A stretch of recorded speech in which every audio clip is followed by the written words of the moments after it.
Muy buenas tardes a todos, bienvenidos al Foro Expresarte de Librerías Gandhi. Estamos a punto de iniciar transmisión. Por favor, prevenidos.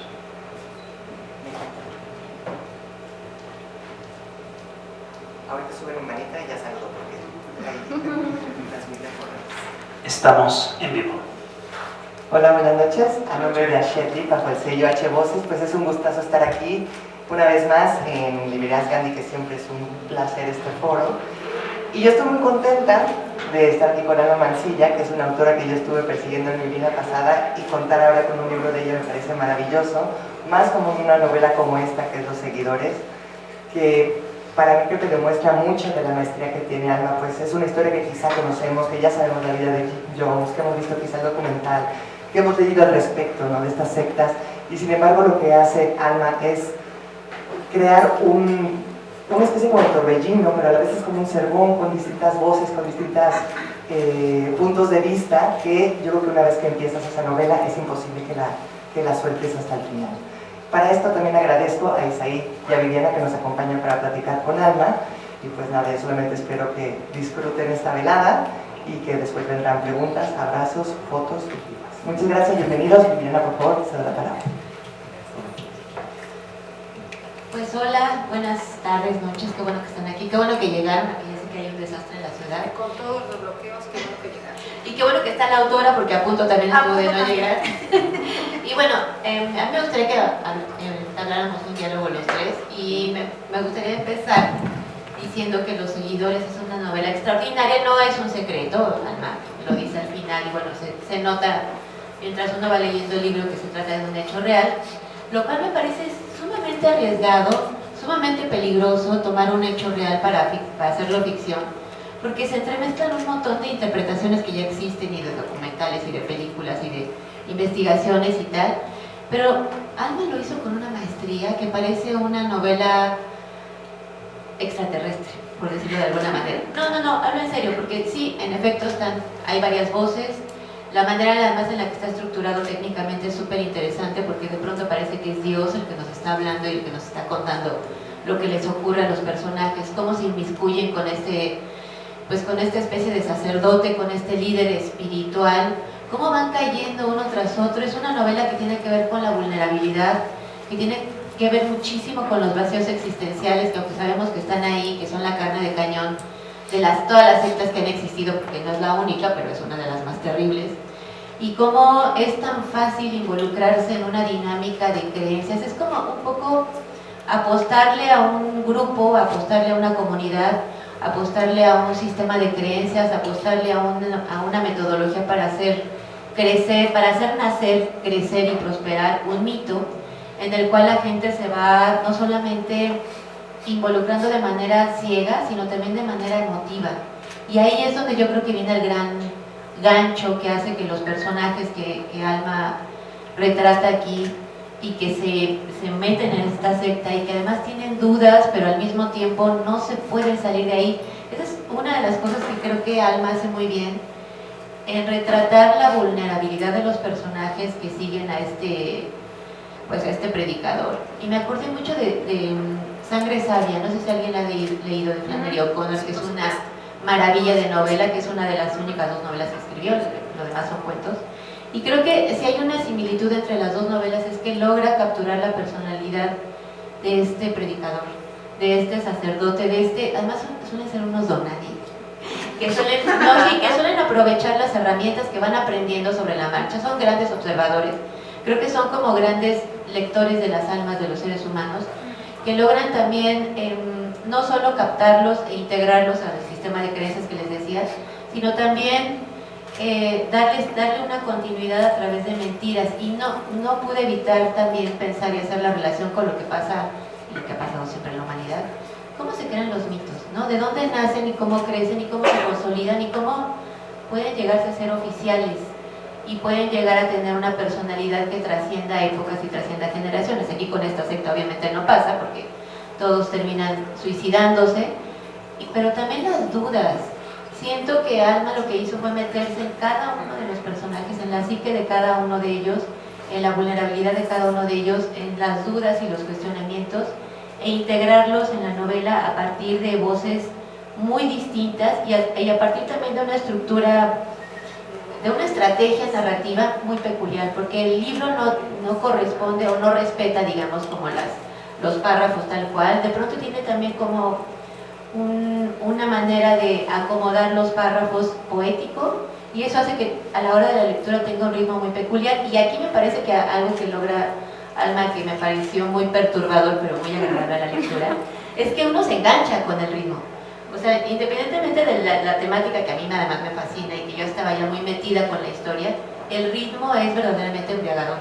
Entonces uno empieza a leer y no puedes parar, ¿no? Y estas, ya lo leerán quienes no lo hayan leído, ya lo revisarán, pero estos saltos que hace de párrafos, estos saltos que hace de ideas que están estratégicamente colocadas, sí logran un ritmo como muy embriagador.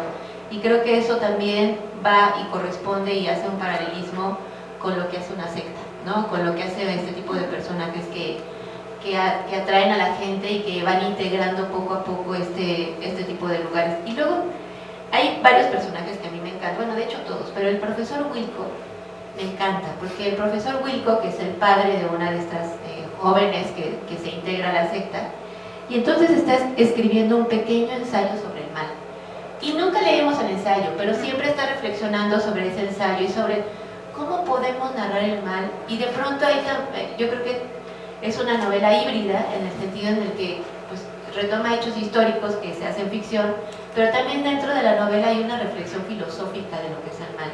Aunque nunca llegue a desarrollarse plenamente y tampoco es el objetivo de la novela, pero creo que la pregunta misma, la inquietud del doctor y la imposibilidad de escribirlo, porque lo está escribiendo sin nunca lograrlo en realidad, también habla mucho como de lo resbaladizo que es el concepto del mal, que aquí está mostrado a través de los personajes, pero ¿cómo lo definiría? Y me quedé pensando, claro, es que digo, así hay un montón de libros que hablan sobre el mal y que son de diferentes aristas, porque el mal es universal, es polifacético, es mutante y está en todos nosotros. Y entonces eso también me pareció muy interesante, cómo este ensayo que nunca logra escribir el profesor es un ensayo en el que podremos estar nosotros como personajes o como sujetos de estudio.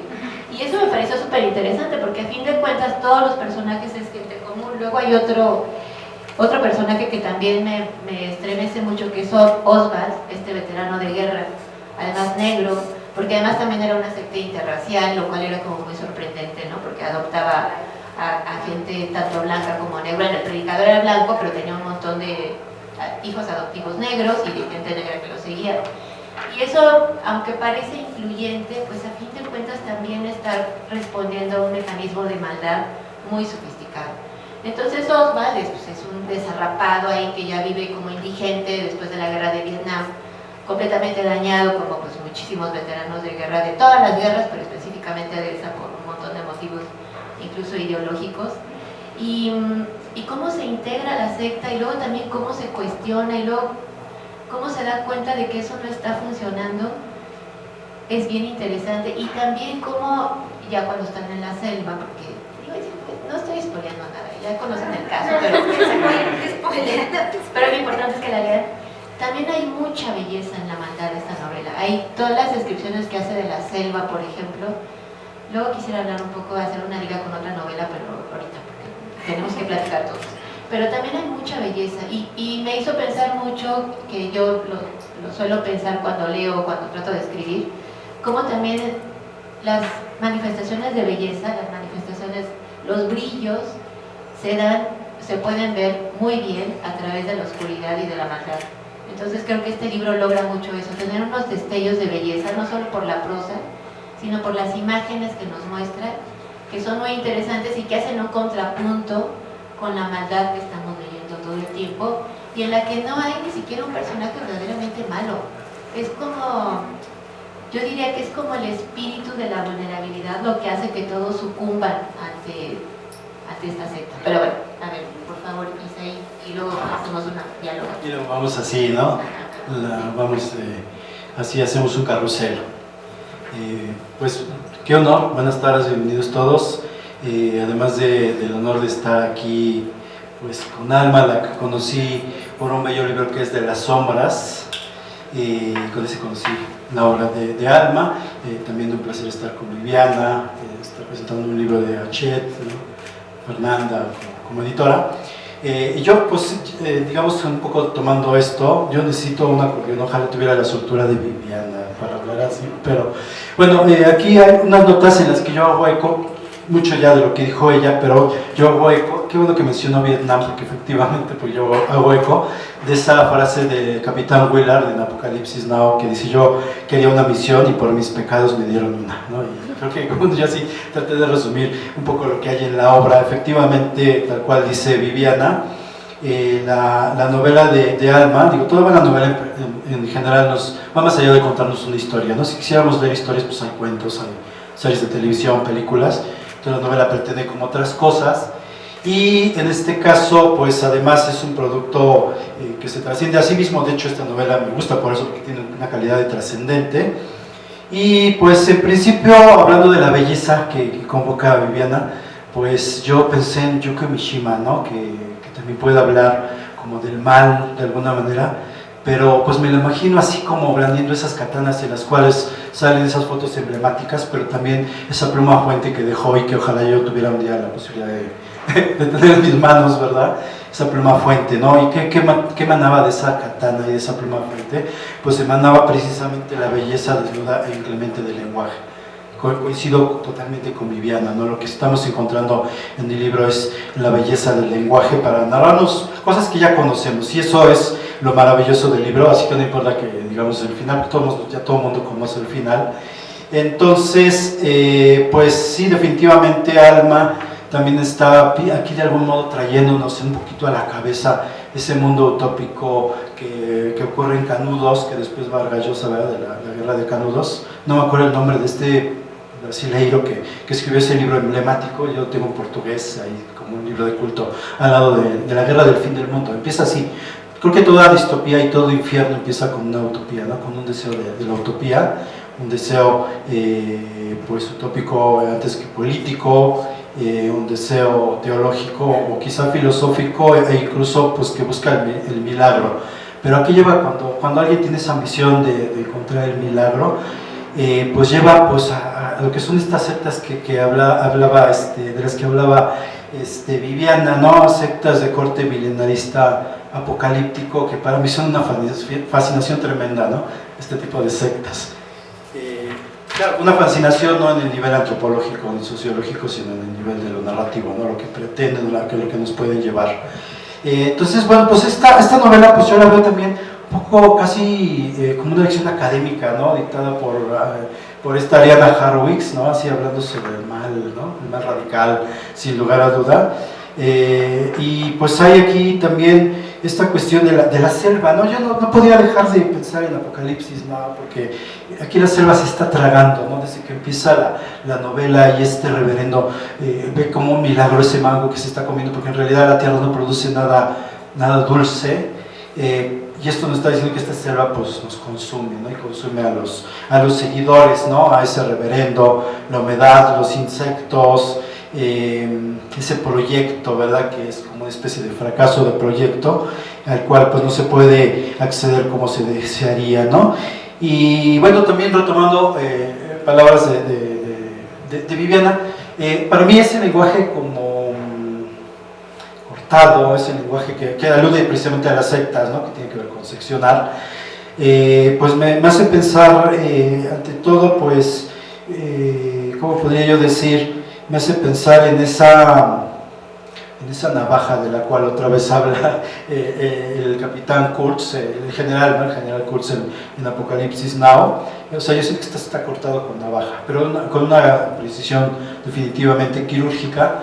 Pero además, yo diría que Alma está convocando una plegaria, o sea, está haciendo una historia que a la vez es como un rezo o como una plegaria, ¿no? Que por eso se va contando así, con los recursos de la poesía, sin lugar a dudas, Alma. Y eso es padrísimo porque te conozco como las destrezas en la prosa. Aquí hay prosa, por supuesto, y una gran historia, pero de pronto pues creo que nos dejaste boquiabiertos con un nuevo recurso, ¿no? Que yo no te conocía al menos, ¿no? Pues sí, este delirio de Jones efectivamente que se ve reflejado en el soldado Johnny, pero también en este PhD, en el doctor Wilcock, PhD, graduado honoris causa, ¿no? Que pues, bueno, pues este hombre, pues efectivamente su exploración de este mal radical, pues busca dar un sentido lógico y narrativo a lo imposible, y eso por lo general va a llevar a la perdición siempre, ¿no? Y pues se pasa por Nietzsche, por supuesto, Spinoza, Kant, y bueno, pues ese razonamiento meticuloso que él tiene, de algún modo, me agrada, porque además de que invoca a Wittgenstein, que es mi maestro, pues digo, ese razonamiento, y el propio Wittgenstein pues tiene una forma fanática de la precisión, busca la precisión con fanatismo, que a veces recuerda más que a un filósofo, a un asesino en serie, ¿no? Yo a veces pienso eso de Wittgenstein, y un poco eso hay en el caso de este doctor, ¿no? Efectivamente. La pregunta, y esto es una cosa que dijo Bertrand Russell alguna vez, dice: cuando dejas de creer en Dios, empiezas a creer en cualquier porquería. Así lo dijo prácticamente, ¿no? Solo que en inglés. Y entonces la pregunta es justo, ¿no? ¿En qué creerán los creyentes, los seguidores, los leales de Johnstown cuando no hay más en qué creer, ¿no? Y hay un problema con estas sectas, ¿verdad? Porque yo hablaba del corte milenarista apocalíptico, ¿verdad? Pero pasando ya el milenio, ¿verdad? Entrando al milenio, pues este tipo de, no sé cómo llamarle, de filosofía, este tipo de mirada, ¿no? Del mundo, pues acaba aplastado por un nuevo milenio, ¿no? Que pues ahora trae optimismo, un discurso optimista más que optimismo, trae un discurso empresarial, un discurso de superación personal, como lo vimos en Nexium, ¿no? Con esta secta que también, en la que había pura gente rica, pero que bueno, en el interior, en los intestinos de la secta, pasaban los mismos vicios que vemos acá y que vemos en toda secta, ¿no? En toda secta religiosa. Entonces, bueno, Alma no busca de ninguna manera, por supuesto, recurrir al documental ni al periodismo. Ella hace literatura de eso que ya conocemos, ¿no? Y eso es muy, muy interesante. Su lógica, que de algún modo es kantiana, ¿no? En todo el libro, pues también pues hace pensar en Hobbes, ¿no? Y pues este relato de algún modo tiene un poquito algo de Hobbes, ¿no? Y la empatía que consigue Alma al narrarnos al reverendo, a los seguidores, a estas mujeres, pues es una empatía muy interesante, porque creo que en la vida real este personaje no nos habría causado empatía, al menos por los documentales que yo conozco del reverendo Jones, ¿no? Eso está muy bien, porque pues entonces Alma crea pues su propia, una versión muy personal, bastante personal de todo. Y pues digamos que porque leer esta novela, entre otras cosas, pues estamos en un siglo, como ya decía, ¿verdad?, en el que ha cambiado el paradigma, ahora sí que de las sectas religiosas, ¿verdad? Ya no podemos hablar del fin del mundo, porque ya llegó, ya pasó el Armagedón, entonces ahora es el inicio, el nuevo mundo, y es lo que predican ahora, ¿no? Todavía hay más que explorar Alma, ¿no? Hay más cosas que seguir explorando en todo esto que pues son tus obsesiones, ¿no? Entonces así yo digo que pues en principio en una magnífica novela, ¿verdad? Y esta novela en particular pues nos pone en alerta ante pues esas verdades que son verdades un tanto parciales. Yo digo, y pues lo sostengo, aunque alguien me lo rebata, que muchas de estas verdades parciales pues nos lo heredó, por desgracia, los malos lectores del posmodernismo, ¿no? Que llegaron a cosas que ahora son aberrantes. Pero que bueno, Alma a lo que nos está llevando pues es a una liturgia de verdades, unas verdades hermosas. Su novela pues nos lleva a una elevación, a un misterio y a un enigma, que son como, yo diría que las obsesiones de Alma, ¿no? Por lo que yo le conozco, ¿verdad? Y entonces pues esto en general encarna el espíritu de esta fascinante autora, ¿verdad? En el recorrido, yo diría que en toda su obra literaria. Y bueno, pues seguimos aquí, no sé si le pasamos el micrófono a Alma. Muy rápidamente, muchísimas gracias por haber desafiado el tráfico de la hora Godín, los bloqueos, etcétera, etcétera, y estar aquí.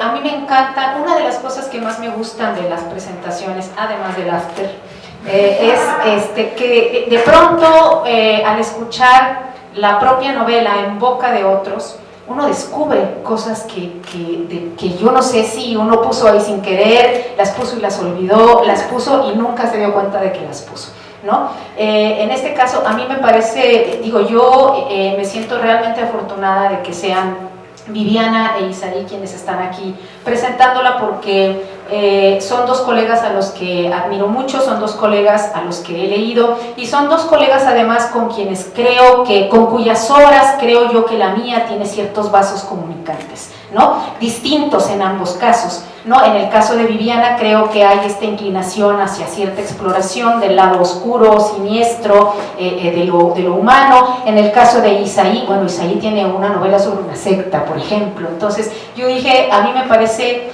fabuloso que sean ellos dos quienes vengan y platiquen sobre esta novela, que es una novela que a mí me costó mucho trabajo. Yo les voy a confesar que quiero decir siempre todo lo que uno escribe cuesta trabajo. Yo creo que no hay escritura fácil, ¿no? como tal, pero es verdad que algunas de las cosas que uno escribe, en mi caso al menos, me han salido de una forma muy natural. Yo no diría que casi de una sentada, pero sí con pocas correcciones, como un poco armadas, digamos. En el caso de los seguidores, yo sufrí mucho. En el caso de los seguidores, yo tenía en mente, efectivamente había una curiosidad por el caso del Templo del Pueblo y Jonestown, que es, yo diría, y esta es una manera de advertencia, digamos, lo que van a leer aquí no es lo que ocurrió tal como ocurrió, porque en principio a mí yo no veía realmente interés en reproducir otra vez, en contar los detalles de una historia que si ustedes googlean se van a encontrar con una cantidad de información, de documentos. Hay textos que desde el periodismo, desde la sociología, desde un montón de ángulos serios y no tan serios, abordan el caso. Entonces yo en un principio efectivamente a mí me llamaba la atención el caso, el personaje lo tenía yo en la cabeza y lo había tenido durante muchísimos años.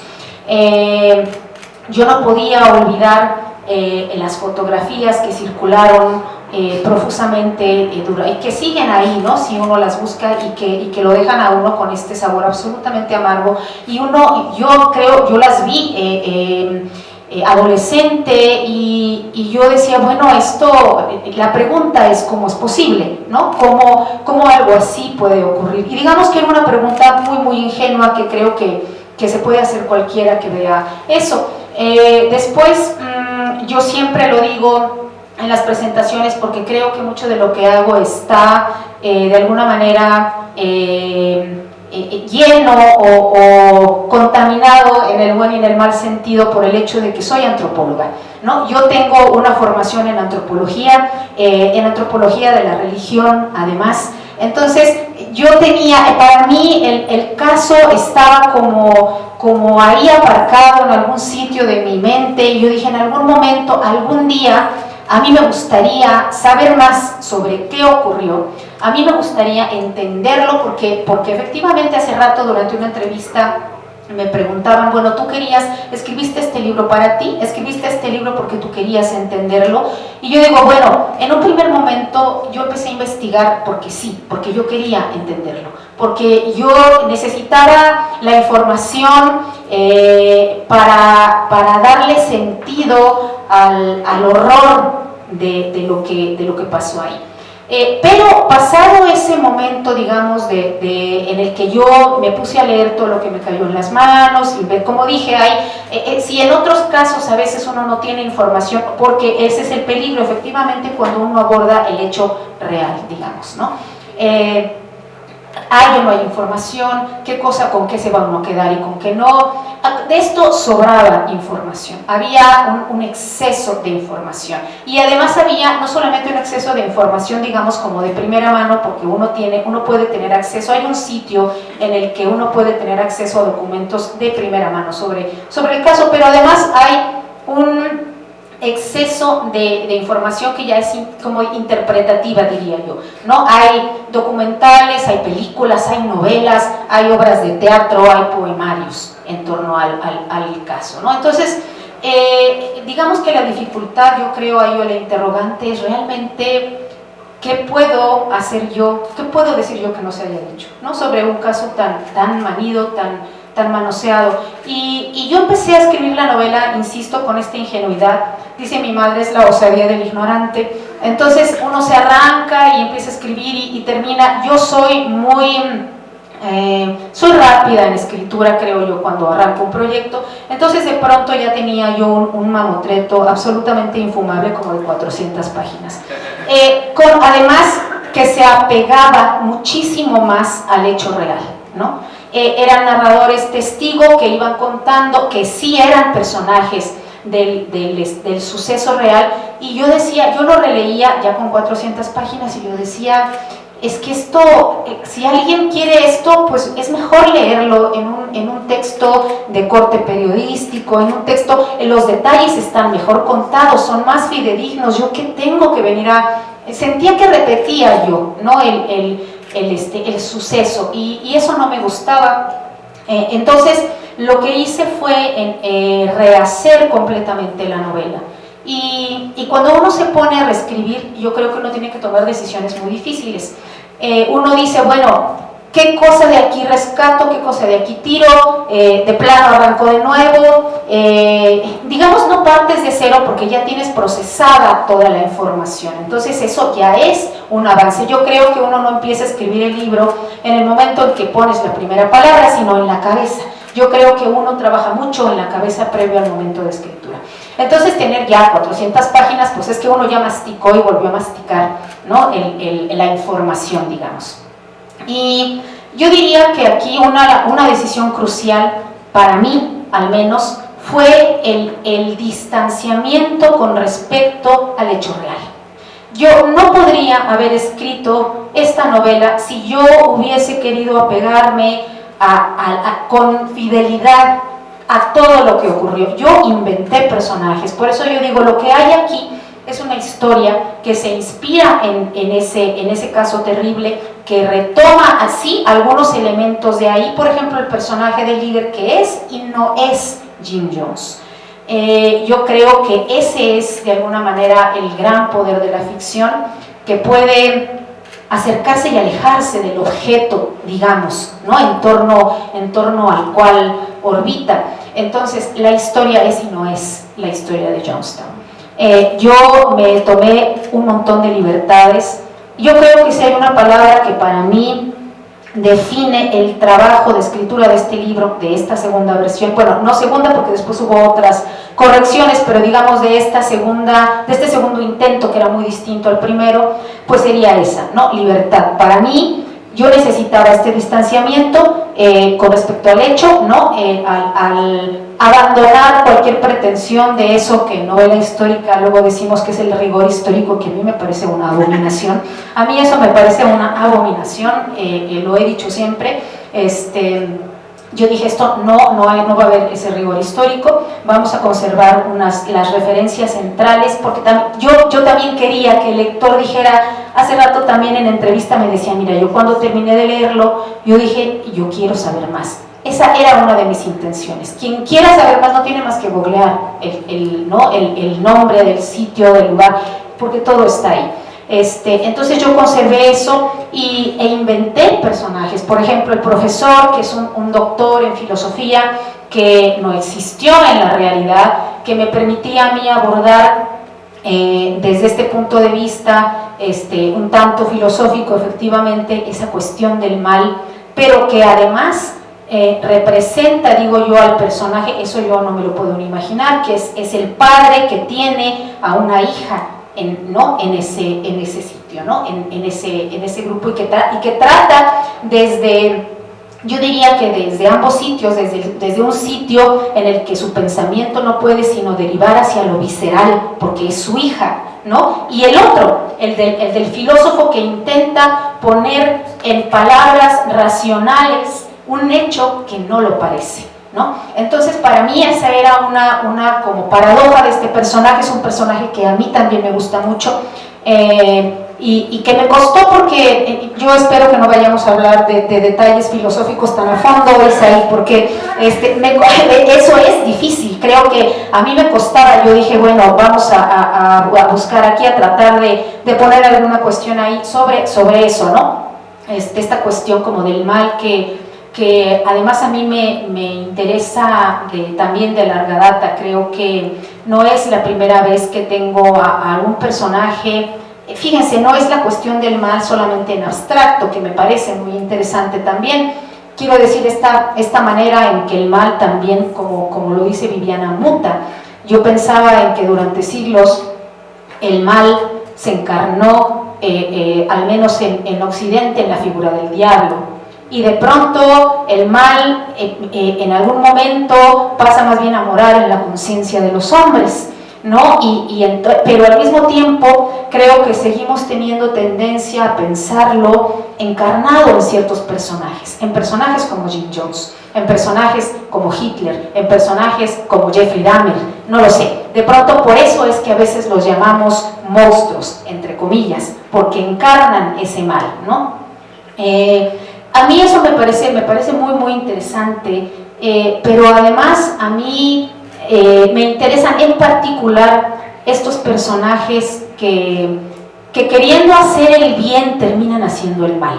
A mí ese me parece un caso muy peculiar en el que yo creo que entra Jim Jones. Es decir, finalmente era un personaje que tenía un proyecto en sus inicios loable, y que termina perdiéndose en el camino, que termina absorbido, que termina devorado por sus propios demonios internos y por las circunstancias.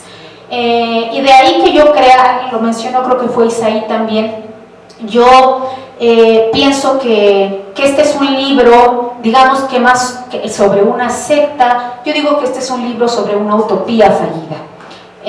A mí eso, cuando yo lo pensaba y cuando yo leía información, a mí me daba, de verdad, o sea, a mí se me estrujaba el corazón cuando yo pensaba en digamos, en el ideal, en esta fantasía de una microsociedad autosustentable en la que todo puede ir bien y todo termina yendo de la peor manera posible. Es decir, a mí eso me rebasaba. Yo decía, ¿qué tiene que pasar para que una cosa así ocurra?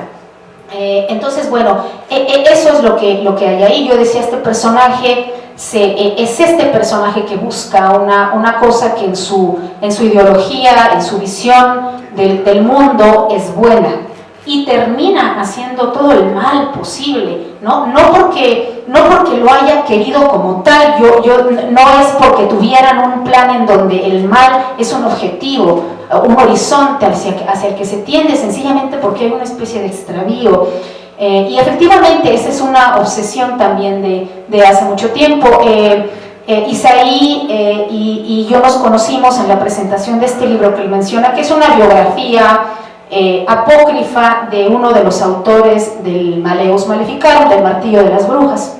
Y porque yo pensaba, es un personaje similar, quiero decir, en su visión hacía un bien, perseguía a las brujas, perseguía a estas mujeres acusadas porque había que librar al mundo de ese mal potencial, y terminaban haciendo el mal ellos mismos. Entonces yo creo que hay una obsesión de mi parte por esa paradoja, digamos, que yo veo, y como bien lo decía Viviana, finalmente dentro de todos nosotros. A mí me parecía que, más que pensar al hecho ocurrido ahí y a la forma en que yo lo llevo a la ficción como algo absolutamente fuera de posibilidad para nosotros, yo creo que, yo conforme lo escribía y conforme leía, pensaba, no habíamos todos actuado de manera similar en esas circunstancias. Finalmente la propensión, ¿no?, a esa especie de extravío está en todos, ¿no? Dadas ciertas circunstancias, quizá todos habríamos caído ahí, y a mí eso me parece absolutamente aterrador, pero también absolutamente fascinante.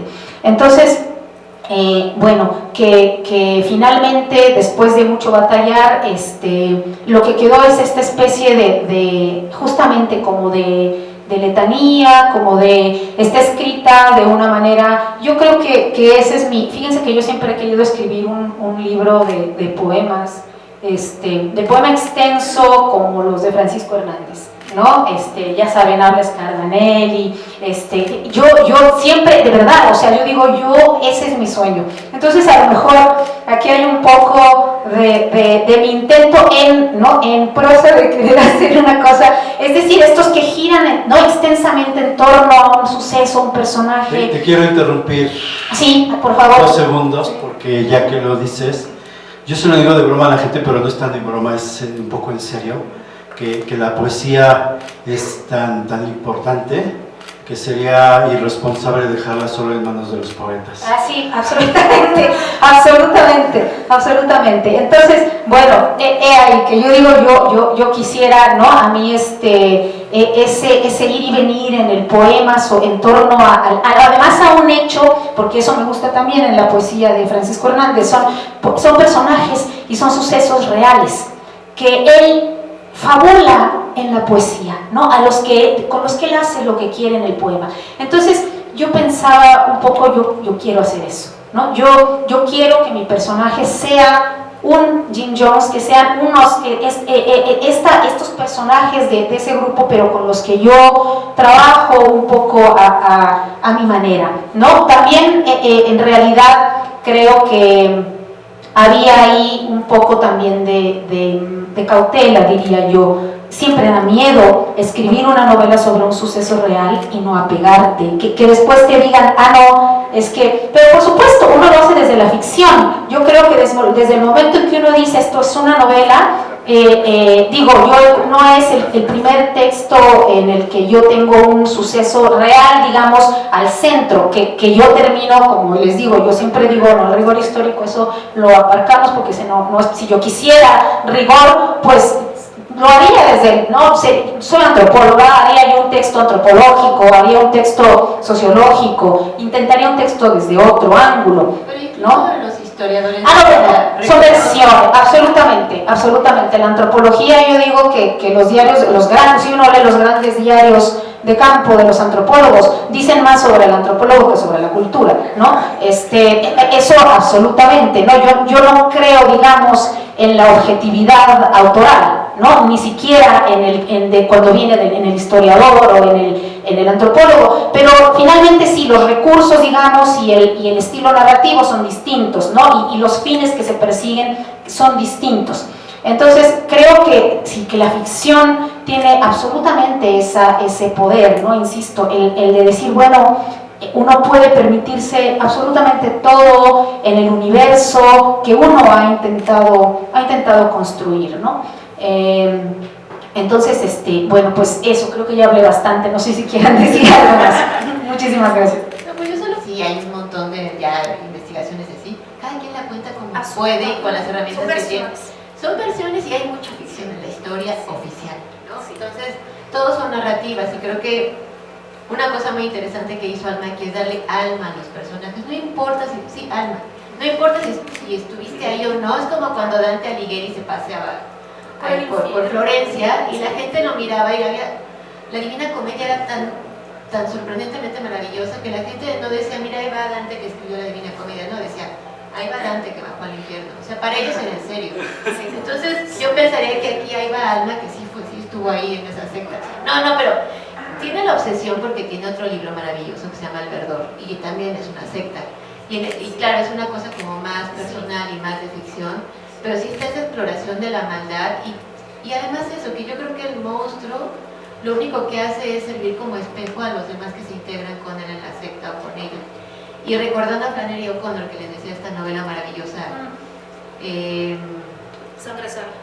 Sí, lo que hace también es que quien lleva esa secta o quien inicia la secta es un desarrapado, igual que este personaje, o sea, no son gente que, como bien dice Alma, tenga todo fríamente calculado y todo planeado y voy a integrar no sé cuántas personas. Es un desarrapado que además después se encuentra para venerar una especie de momia, de cerecito momificado. Sí, finalmente yo creo que ¿no? las deidades que nos construimos, ¿no?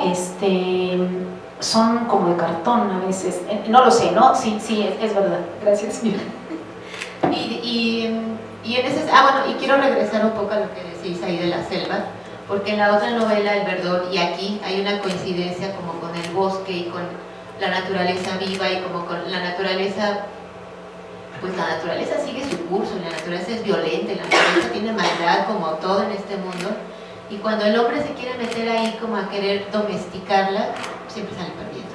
No, pero es como una constante siempre en la búsqueda de las utopías, ¿no? Como que vámonos al verdor y vámonos al paraíso, ¿no? Al paraíso de la selva o del bosque donde vamos a poder vivir naturalmente, pues no, y no funciona. Y también otra cosa súper interesante es cómo todas las sectas funcionan a través de la narrativa. Bueno, todos los políticos, todo, absolutamente todo, pero creo que también una cosa que está muy, muy bien plasmada en este libro y en otros libros de Alma es que hay una narrativa dentro de la narrativa. Entonces llegar como al meollo y al corazón de la narrativa es súper interesante, y creo que muchos de los momentos más entrañables de la novela eso logras, como introducirnos en la narrativa de la secta, y eso hace que se haga como los círculos del infierno de Dante, más o menos. Sí, y además, no me acuerdo qué escritor decía que en realidad lo que hacemos para tratar el mal es que tratamos de crear monstruos, precisamente, ¿no? En seres como lo que decías, Alma,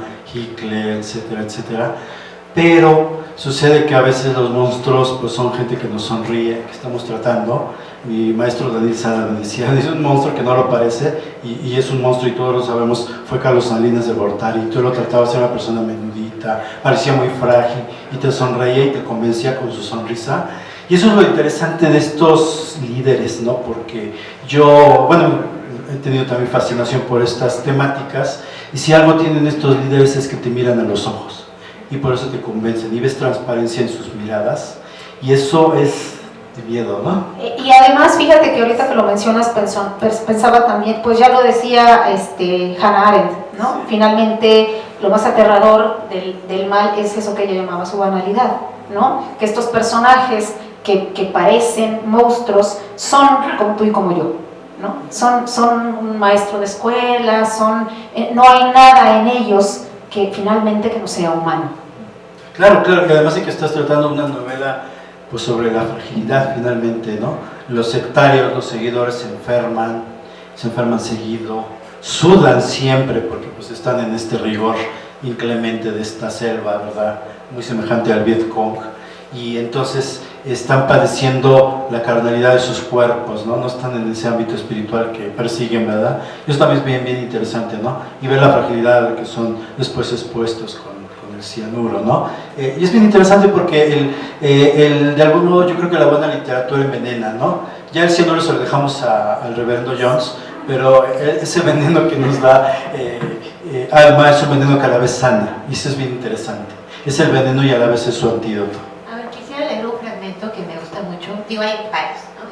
Además yo soy fan de siempre subrayar los libros que me gustan, pero me parece muy interesante justo por lo que estamos platicando. Dice: el profesor Wilcock se pregunta una vez más si en verdad tiene sentido comparar al filósofo con el hombre de la calle, a la reflexión pura y dura con la praxis, a los reflejos de la caverna de Platón con el andar vulgar del mono, a la huella en el lodo con el pie que le imprimió. ¿Será tal vez que lo monstruoso siempre termina superándonos y por eso no debiera ser pensado en términos genéricos, sino, por el contrario, únicamente aplicado al caso concreto al que se hace referencia? Ahí donde mejor distinguimos sus aristas, consecuencias y ramificaciones. Y más adelante dice: y sería preciso encadenar o mencionar al menos también la cuestión de la locura, porque hay un montón de locura aquí, pero que es la normalidad, y es un poco con lo que pasa con el mundo entero, ¿no? Y lo vemos en las redes, y lo vemos en la política y tal, que parece que todo es una locura, pero todos estamos metidos en eso. Entonces, los reflejos, los aristas pues sí, lo que se nos regresa en el espejo es aterrador, y está aquí en este libro. Y en otros libros de Alma, acabo de leer El Verdor también. Primero leí El Verdor y luego leí entonces traigo unos vasos comunicantes súper interesantes entre las dos novelas que tienen que leer las dos, pues digo, no como quieran, no una antes después de la otra, porque son muy distintas, pero creo que en las dos está este estudio y este análisis del mal. Y otra cosa que me parece muy importante, a mí me encantan los libros que te dejan pensando, no por investigar el caso nada más, sino pensando en uno mismo, ¿no? En lo que uno lee, en lo que uno hace, en la vulnerabilidad de que tenemos para caer en uno u otro vicio, por ridículo que sea, y en en lo interesante que es que la ficción a veces muestra más que la historia pura y dura y la de los libros de texto que luego también son puras interpretaciones, pero parece otro tema, luego hablaremos. Pero a ver, no sé si tienen preguntas o ya, porque está re buena la plática, pero no sé si estamos acaparando mucho.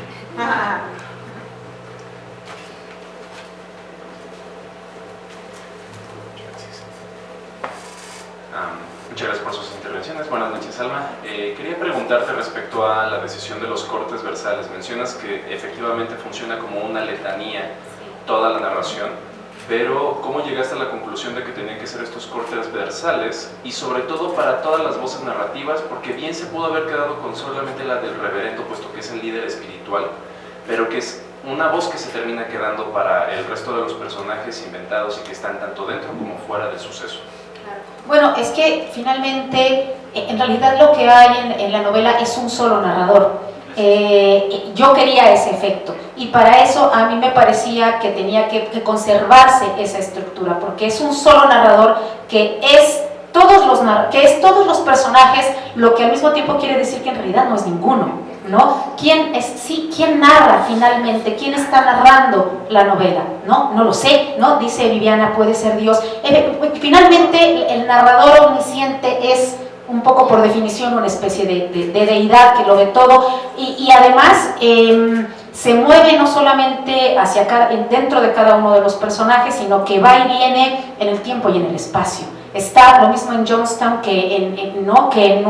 fuera de ahí, que en Vietnam, que en el pasado, el presente y el futuro, ¿no? De pronto aparecen sucesos que ocurrieron después de Jonestown y que un narrador, digamos en primera persona, de la época en la que sucedió, no podría haber conocido. Pero el narrador, como es un narrador efectivamente que se parece a Dios, puede saberlo todo, es un narrador que lo sabe todo, que entra y va. Y efectivamente la decisión de conservar esa estructura tenía que ver con eso, ¿no? Con que yo quería que el narrador pareciera un único narrador, ¿no? Y no más bien separarlo en distintas voces. Es decir, no es realmente una novela polifónica en el sentido de tener distintos narradores que se narran a sí mismos. No lo es un solo narrador, ¿no? de estilo omnisciente, ¿no? que va y viene con todos los personajes. Y fíjate que yo no sé si también te refieres. Yo de pronto, una de las cosas que me costó también mucho trabajo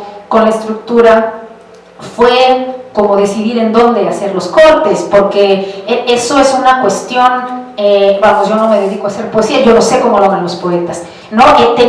Creo que uno tiene que irlo haciendo, al menos en mi caso era un poco prueba y error, es decir, es verdaderamente al leerlo o al revisar en donde yo decía, no, esta palabra se va abajo, etcétera, pero ese fue un trabajo muy largo, digamos. Ya con el texto escrito yo le di muchas revisiones para que quedara, y seguro que si ahorita lo vuelvo a leer, a lo mejor me encontraba yo que no, esa palabra habría ido mejor abajo porque ahí rompe el ritmo, etcétera, no, era cuestión como, eso fue muy intuitivo, pero sí requirió de muchas versiones, digamos, ¿no? Para que quedara, para que sonara, digamos, ¿no? Como yo quería que sonara.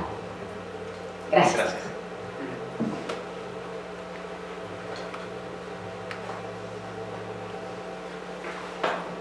Yo no he leído todavía esta, pero sí leí El Perdón.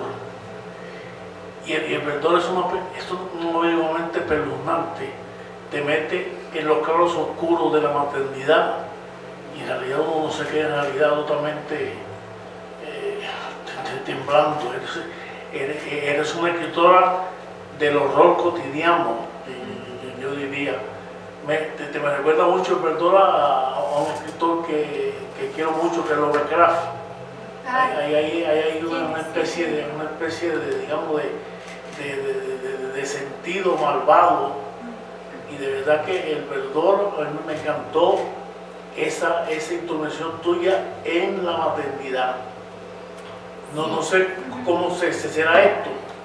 Me la acaba de dar Fernanda, y entonces pensando en El Perdón, mañana empiezo con esto, pensando en El Perdón, porque fue una novela en general, me dejó con un excelente sabor de boca. Muchas gracias. Bueno, la maternidad y sus aspectos siniestros es otra de mis obsesiones, efectivamente. De hecho, habrá más, hay más por venir todavía acerca de eso, que es una... Está, claro, está, pero sí, esa está mucho más centrada. En la maternidad esta es sobre, digamos que hay un salto, ¿no? Pero creo que a fin de cuentas uno conserva esos elementos que le interesa, sobre los que le interesa, ¿no? Explorar. Entonces, pues ojalá que esta también sea de su agrado. Muchas gracias. Gracias. Hola Alma, buenas noches. Pues yo también como la persona anterior no he leído este libro, pero leí recientemente Fulgor y justo como que me resonó mucho lo que decía Viviana, que tu lectura como transmite y transporta, que creo que ya te lo había dicho, porque es algo que te deja como reflexionando y pensando. Entonces, pues sí, también si no han leído Fulgor, lo recomiendo mucho. Y pues sí, a veces como que me quedo pensando en el final y pues tengo como muchas expectativas con que es Los Seguidores. Gracias. Pues muchas gracias. Gracias.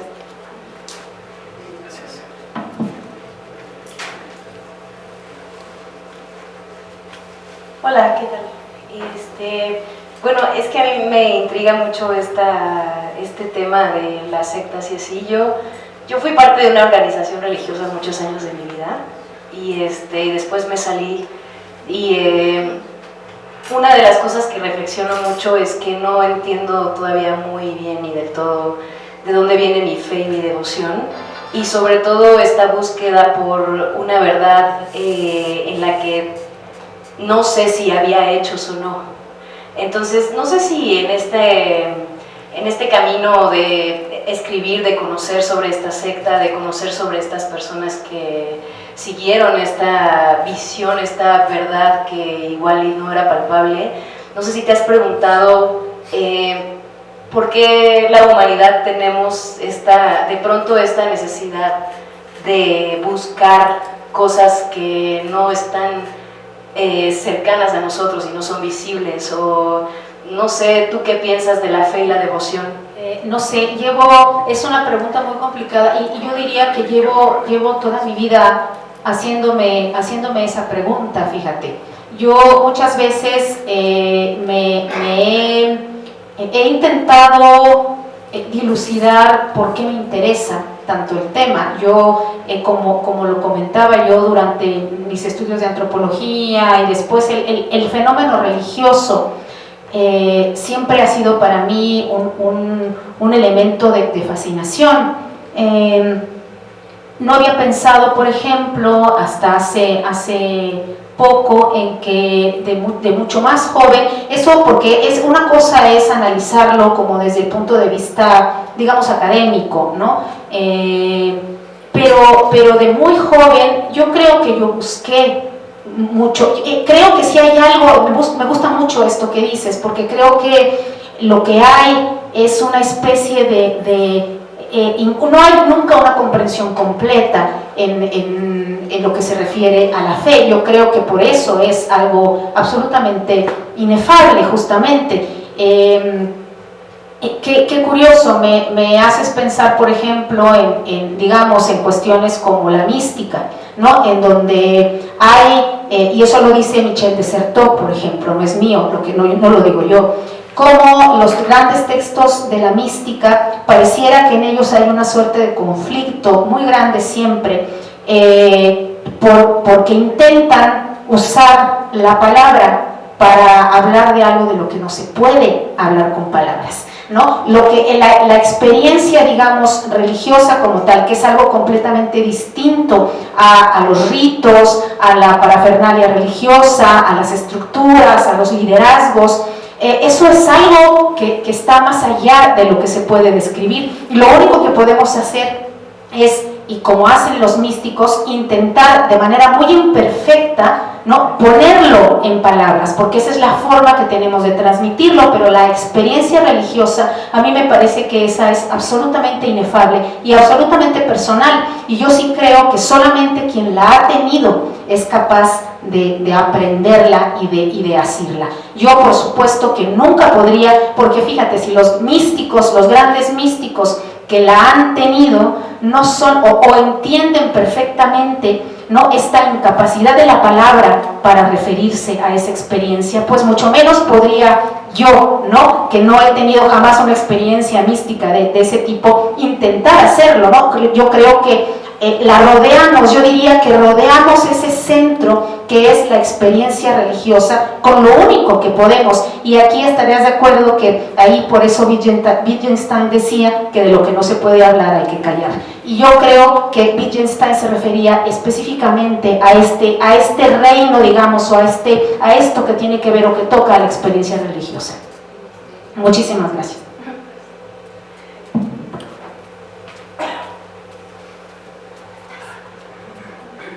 Hola, buenas noches. Pues hoy me siento muy feliz y estoy muy orgullosa de estar aquí, Alma. Me fascina como percibir la emoción que sentí cuando leí por primera vez Los Perseguidores, ¿no? Esta suerte de emoción y hasta excitación y todo de estar leyendo algo que, como decía Isaí, se siente trascendente, ¿no? Y también me encanta estar aquí porque yo siempre he dicho que las presentaciones de Alma Mancilla son como clases maestras de literatura, no que uno viene aquí y no es de escuchar solo como un platicar, sino que realmente es como para el cuaderno en mano estar escribiendo todas esas, todo como nos vas explicando, cómo vas creando la novela es fascinante, ¿no? Y pensaba también en esa línea, siguiendo lo que decía Viviana y lo que decía ella, ¿no?, de Fulgor, el verdor y Los Perseguidores, y luego hay como otra vena por ahí que les recomiendo mucho, que es El Predicador. Yo leí, me acordaba también de tu novela del Predicador leyendo Los Seguidores, y luego en esa línea de Fulgor Verdor, algo que me fascinó, y también de alguna manera pues es por mi propia profesión, ¿no?, en la sexología y los estudios de género y todo, toda esta parte de las mujeres, ¿no?, las mujeres en la historia de Los Seguidores, desde la esposa de reverendo Jim Jones hasta las madres de sus múltiples hijos que tuvo ahí, y ahí como evidentemente a lo largo de la novela me preguntaba todas estas cuestiones en torno a la fe, a la maldad, a las obsesiones y todo, y también me preguntaba esta cosa de las mujeres, ¿qué hace que una mujer y un grupo de mujeres además, ¿no?, lleguen a esa situación de seguir ciegamente, independientemente del género, pero a la vez también con esta sexualidad enloquecida y selvática y todo, ¿no? Entonces como que esa es otra gran área que en lo personal, y les digo a quienes lo van a leer, ¿no?, que se claven también en esa parte, de esa cuestión de por qué la gente está ahí, ¿no? Un poco vinculado con lo que decía Ingrid, o sea, cómo es que uno llega, o qué es la fe, que ese es ese gran tema, ¿no? Y vi esto pues desde este lado de esa mujer que podría ser incluso alguien cercano a la protagonista de Fulgor o del Verdor, ¿no? Y que a fin de cuentas se encuentran también en esta situación en donde quizá el libre albedrío se suelta y simplemente se deja llevar como por eso que está aconteciendo extrañamente. Yo creo que sí, gracias, Vero. Bueno, a mí me parece que la respuesta a eso sería complejísima. Yo creo que, digo, hay gente que se dedica, harían doctorados al respecto, ¿no? A mí me parece que si algo tendría yo que comentar al respecto es que, hace rato también lo platicaba, a mí me parece, y algo que yo quería hacer aquí, era un poco no olvidar nunca que todas estas mujeres o hombres, no importa, que se involucran en estos movimientos, finalmente también tienen una agencia. O sea, yo, por ejemplo, a mí nunca me ha gustado la noción o esta idea del lavado de cerebro, por ejemplo, porque a mí me parece que despoja de agencia a quienes tienen unos motivos muy complejos y múltiples para unirse a este tipo de colectivos. Finalmente, estos colectivos ofrecen algo, llenan vacíos. y yo no quería, pero de ninguna manera, ¿no? Despojarlas de eso, algo con lo que yo, digamos que tenía yo pues muy en claro y que intenté conservar es esa agencia, incluso cuando parece que se ha renunciado al libre albedrío, como tú dices, ¿no? Incluso cuando se ha dado el paso hacia conductas que para la mayoría son inaceptables, aberrantes, etcétera, etcétera. Yo creo que justamente hay ahí una red compleja de afectos, incluso diría yo, ¿no? Que permiten y que tejen todo eso y que dan sentido para quienes están ahí, ¿no? Yo creo que desde fuera es muy complicado, pero yo diría, digamos eso, ¿no? Sin que ahí se agote, por supuesto, el tema. Muchas gracias, Vero. No, gracias. Y rápido algo que se me pasó decir, que quería decir justo que en esta presentación pues nos damos cuenta de lo que es realmente la literatura como un arte, ¿no? O cómo se vuelve arte la literatura, y creo que eso es lo que tú haces, Alma, porque tiene que ver con lo que decían hace rato, ¿no? O sea, a fin de cuentas escribir una novela o un proceso, un trabajo literario, no solo te cuenta una historia, sino que logra esto que estamos viviendo en esta presentación, o sea, estas interpretaciones y lecturas tan interesantes de Viviana, de Isaí, de todos nosotros, las que vendrán después de los que no han leído la novela. Y bueno, creo que eso es lo que sigue siendo que las novelas tengan sentido de existir y que la literatura sea un arte, y que ese es de verdad más allá de cualquier otro título, cuestión, premio, etcétera. Eso es realmente como lo que nos hace seguir aquí viniendo a este tipo de eventos, ¿no? Entonces, gracias. Gracias. Yo ahí quisiera agregar que hay una seducción enorme, tanto en la novela, que refleja muy bien lo que pasa con este tipo de grupos, porque más allá de que una cosa que motiva, que se termina convirtiendo en algo emotivo, hay una seducción fuertísima que Alma plasma en la novela, y que creo que es lo que hace que esté la señora Jones y todas las demás mujeres, y los hombres, porque con los hombres también hay seducción, sí, y eso es súper interesante.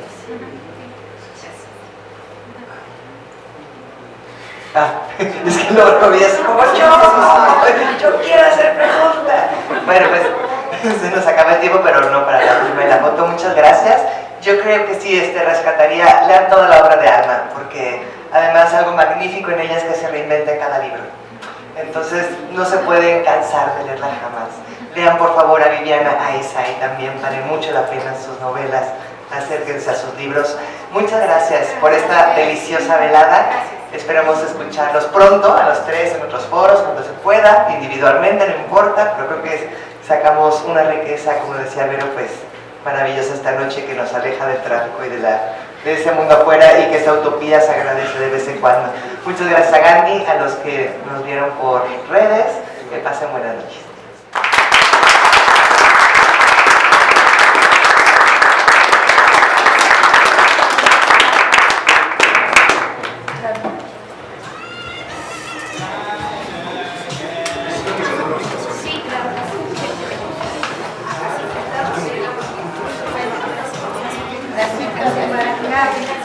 Gracias.